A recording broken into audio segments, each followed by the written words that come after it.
But I remember when me and my wife first started dating, and I can't remember if this was when we were dating or very early in our marriage, but we went to a church um, locally that her dad had just started preaching at, and it was right across the street from the large Catholic cathedral in town. And we had service at about the same time that they did.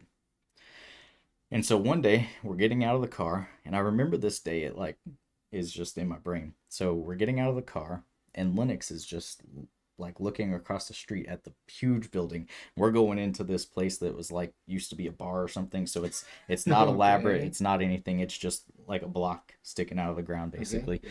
And then he's looking over at this building, and it's this huge building and very beautiful, and it's got the steeple and crosses all over Ornate it, and and intricate. it's just a beautiful building. And he said, "Hey Dad, what is that?" Why don't you explain what that is to this so they can Yeah, just explain what that is. explain what you think that is. Okay. Just explain that. And I said, "Oh, that's the Catholic Church."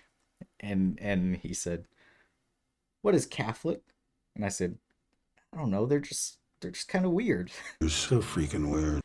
And so early in that's probably been 5 years ago or more, but that puts, into perspective how far I've came, I guess. Is that 5 years ago I was calling them weird. I'm like we don't do church like they do church.